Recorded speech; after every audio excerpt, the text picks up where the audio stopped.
con todos los jueves, nos va a contar un poco la realidad de la provincia, porque queremos llegar a esos lugares. Como hablábamos antes, si bien y Kevin conoce un poco esto porque estuvo por estos lugares, las distancias que hay entre ciudades y eso hacen que quizás en lugares que puedan parecer cercanos, las realidades sean totalmente opuestas. Así que estamos en comunicación. Buen día, Eugenia, ¿cómo estás? Buen día, Gonzalo, buen día al equipo, muchas gracias por la invitación. Buenos días, bueno, te vamos a tener todos los jueves para contarnos un poco lo que sucede en la provincia de Santa Cruz, un poco la realidad, así que ¿qué podés comentarnos, qué podés decirnos al respecto? Bueno, si les parece, a mí me gustaría hablar en primer lugar de la realidad sanitaria de Santa Cruz, que relacionada con el tema del COVID-19, que es un tema que nos cruza a todos inevitablemente. Y por otro lado, un tema que despertó el interés nacional, que es el asesinato brutal de Fabián Gutiérrez, exsecretario de Néstor y Cristina Fernández, que bueno, tuvo un tratamiento político en sus inicios, pero bueno, vamos a hablar de qué se trató este hecho, cuál fue el móvil, y sobre todo me gustaría tratar la editorial de La Nación del día de ayer, titulada Santa Cruz y la triste verdad detrás de un feudo. Bueno, qué imaginarios y qué ideas se esconden atrás de ese editorial. Muy bien, para empezar, en cuanto a lo que es la realidad sanitaria de la provincia, desde que comenzó esto hasta ahora, ¿cómo fue el tratamiento? ¿Qué sucedió con los casos? ¿Cómo se dispersaron? En Santa Cruz veníamos bastante tranquilos, hay distanciamiento hasta el 2 de agosto, pero dos hechos desencadenaron un contagio en cascada en la ciudad de Río Gallegos. El primero fue el ingreso de un grupo de técnicos de Movistar desde Buenos Aires, y el segundo fue un camionero que cumplía tareas esenciales y llegaba desde la provincia de Tierra del Fuego. Esos dos hechos desencadenaron contagios en cascada, como llaman las autoridades sanitarias, y provocaron un brote que llegó a su pico el sábado 18 con 35 casos positivos en un día. Eso movilizó a las autoridades provinciales que declararon por decreto la restricción de circulación, de horarios comerciales, de atención pública, actividades deportivas y actividades en espacios públicos que venían, digamos, liberándose. Bueno, eso volvió para atrás en la localidad de Río Gallegos. En el resto de las localidades, si bien se despertó alerta, seguimos con las mismas condiciones que antes. Hasta anoche había un total de casos acumulados de 253, de los cuales hay 53 recuperados, activos son 200, no hay muertos por COVID-19 en la provincia. De los 200 casos activos, 1 pertenece a la ciudad de Caleta Olivia, 4 al Calafate y 195 a Río Gallegos. Las autoridades están pidiendo que en el contexto de un invierno muy crudo en la provincia, donde las calles están escarchadas y se suceden por ahí muchos accidentes, reducir la circulación, sobre todo en la ciudad de Río Gallegos, donde está más complicado, ya que hay un 31% de ocupación de las salas de terapia intensiva y un 35% de ocupación de la sala general en toda la provincia. Claro. Esta ocupación no se relaciona con el COVID-19, sí. Solo hay un caso, o por lo menos hasta ayer había un caso de COVID en terapia intensiva, el resto están en hoteles o cumpliendo el aislamiento en sus casas de acuerdo a cada caso. Exacto. ¿Y cómo es lo que es la dinámica en sí en general, sobre todo con las actividades productivas, ¿no? ¿Cómo cambió con esto del coronavirus? Acá, bueno, pasó algo parecido, ¿no? El petróleo, se cerraron muchas actividades o están trabajando en mucha menor medida que el resto, y quizás estas son como las actividades centrales que impulsan el resto de la economía de la provincia, ¿no? Sí, en el primer momento hubo un parate de todas esas actividades, los trabajadores estaban cumpliendo el aislamiento en la casa, pero a partir de la fase de distanciamiento se reactivaron todas esas actividades y continúan hasta hoy. la minería, el petróleo, continúan en actividad. Exactamente. Sí, provocó un fuerte golpe para quienes vivían de changas o que necesitan sí o sí salir afuera a buscar el trabajo. Exactamente, y también sé que tuvo mucha repercusión, en particular, más allá del COVID, también la situación climática, ¿no? Es un invierno que es particularmente frío, y sí, como decía, las autoridades sanitarias piden que nos cuidemos, que se cuiden sobre todo quienes están más en riesgo, quienes tienen enfermedades preexistentes, diabetes, y bueno, sobre todo evitar los accidentes de circulación, los accidentes de tránsito. Exactamente. Y está bueno la situación sanitaria, ¿no? Acá en la provincia del Chubut tenemos algún caso parecido, por lo menos en Comodoro, se empezó a controlar la situación. Después, bueno, está el famoso caso de los marineros, de esos 11 marineros que dieron positivo, y bueno, hoy tenemos la situación donde todos los días nos encontramos con nuevos casos y la eventual declaración de contagio de contagio comunitario en Comodoro. Este contexto... En predominancia por conglomerado. ¿Viste? Perdón, en la era de la precisión, dicen en un programa deportivo. ¿Cómo es esa situación allá? ¿Cómo está catalogada la parte del contagio de la provincia? No había circulación comunitaria hasta estos dos hechos que provocaron un brote en Río Gallegos. ¿Pero la declararon como tal? Como contagio por conglomerado. También, claro, sí, en ningún lugar quisieron atreverse a poner el título de circulación comunitaria porque obviamente obligaría a cambiar las fases. De hecho, por ahí nuestra realidad en la ciudad de Comodoro Rivadavia es distinta porque desde la llegada de todo el gabinete o parte del mismo de Salud de Nación, se le dio la potestad tanto a la ciudad como a la provincia de determinar el vaivén de las fases, y entiendo también que esto debe haber pasado allá, porque si se decreta una fase 1, entonces el Estado Nacional estaría obligado de alguna manera a asistir económicamente a ese lugar, y evidentemente la maquinita que imprime billetes tampoco estaría dando abasto para poder llegar y dónde lo transportás, ¿no? Ese caudal. Por eso se entiende lo que está pasando, ¿no? Que de alguna manera lo que están tratando de hacer es contener los casos y llevarlo con mayor tranquilidad, no tanto como se maneja en el AMBA.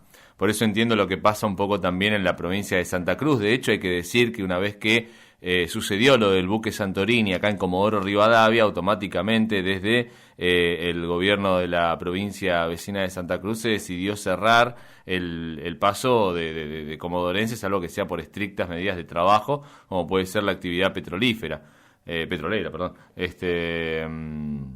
Exacto. Sí. Y de todas maneras, la diferenciación que hacen las autoridades sanitarias con respecto al contagio por conglomerado es que si bien hay una cadena de contagios, se puede establecer claramente quiénes fueron los que sí. Contagiaron. Se conoce el caso de contagio, digamos. Claro, se conoce la cadena. Eso también había sucedido. Acá Kevin quiere preguntar algo. Exacto. Acá en la capital ya no se está haciendo más. Sí, acá en la capital estamos en otro nivel. Claro. Yo te quería hacer una pregunta, pero va más relacionado a lo que hablaste antes sobre el crimen de Gutiérrez. Sí. Quería saber si la provincia está tan dividida como, digamos, acá en Capital lo que queda hay dos versiones. O es un asesinato o lo mataron por el dinero cádico, para resumirlo. ¿Cómo es la situación allá? Digo, ¿cuál es la imagen que lo están pensando allá? No, el hecho, como dice el juez, está en un 90% resuelto. Fue un asesinato por un producto de un móvil económico. Lo que se sabe por supuesto las opiniones están divididas, pero eso no quiere decir que todas las opiniones estén bien fundadas. lo que se sabe del asesinato de Fabián Gutiérrez, bueno, lo hallaron muerto el 4 de julio en la ciudad de Calafate, tenía 46 años, despertó el interés de la prensa local, provincial y nacional, porque fue ex secretario de Néstor y de Cristina Fernández de Kirchner durante los periodos 2003 y 2010. Estuvo procesado por lavado de dinero en el marco de la famosa causa de los cuadernos, se declaró como arrepentido, pero nunca pudo aportar hechos significativos a esa causa. Y existen dudas sobre un presunto apriete, para decirlo mal y pronto, teniendo en cuenta que el fiscal involucrado era Carlos Stornelli. Claro. Stornelli, que fue denunciado y bien descrito su accionar por Berbisky, la red que conformaba con periodistas como Santoro de Clarín, que también tuvo alguna participación hace poco escribiendo sobre el rol del juez Carlos Narvarte, que tiene a cargo esta causa, y el operador político D'Alessio. Claro. Claro, mi pregunta iba más orientada a la opinión pública. Sí, digo, estos son los hechos que se conocen, ¿no? Sobre todo, ¿qué se sabe del asesinato? Que fue encontrado muerto y semi-enterrado en el patio de una vivienda del barrio Aeropuerto Viejo del Calafate, a la que fue trasladada sin vida aparentemente. Hay 3 procesados por esta causa, llaman la atención porque son jóvenes entre 18 y 20 años. Uno es judoka y el otro es boxeador, un segundo es boxeador, y están procesados por homicidio con premeditación y alevosía. Premeditación porque se sabe que uno de ellos tenía anotaciones en un cuaderno en donde había estudiado algunas notas de medios nacionales sobre una presunta riqueza que provendría de negocios de la corrupción y lavado de dinero, de acuerdo a lo que relataban en el diario Ámbito Financiero. Pero recordemos que Fabián Gutiérrez había sido embargado por Bonadío por 900 millones de pesos. De todos modos, el imaginario del empresario rico ya estaba armado, y estos chicos con este móvil económico aparentemente crearon un acercamiento con Gutiérrez a través de un vínculo de seducción, sobre todo uno de ellos, con el fin de extorsionarlo y de robarle los millones que ellos creían que tenía escondidos en su casa.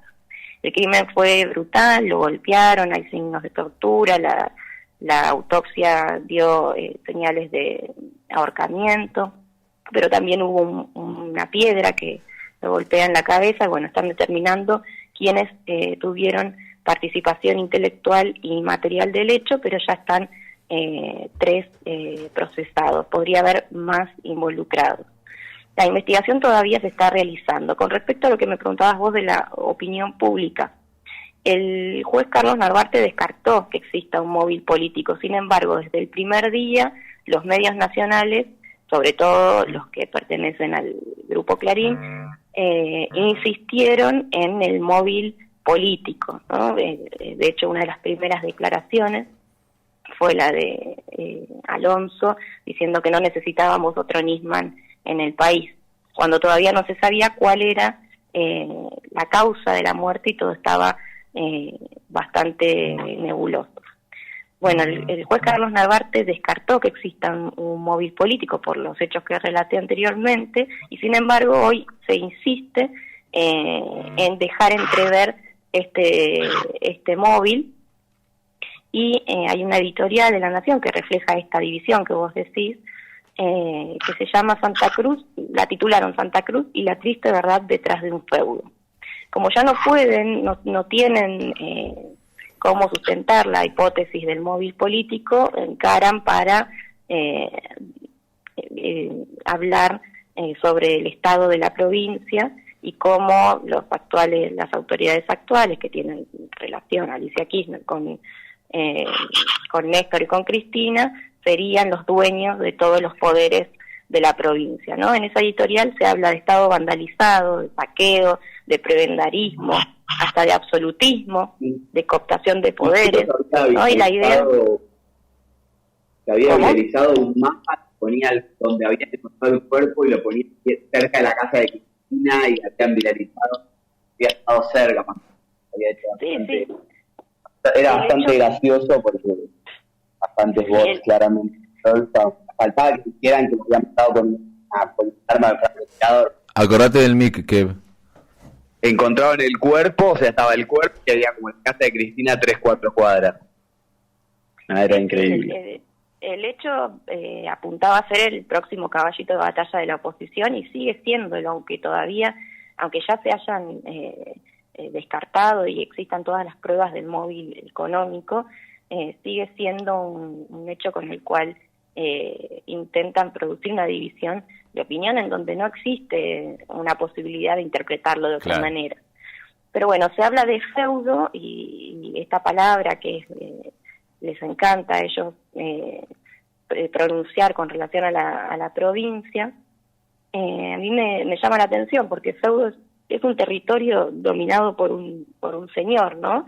Como si en Santa Cruz no existieran las elecciones, como si el pueblo santacruceño no supiera decidir también, ¿no? Al margen de la ley de lemas, que eso es interesante y en otro momento lo podemos discutir. Exactamente. Pero bueno, yo quería en relación a esto marcar algunos datos. En primer lugar, que como en todas las provincias de la Argentina tenemos un sistema electoral, entonces no podemos hablar de feudo.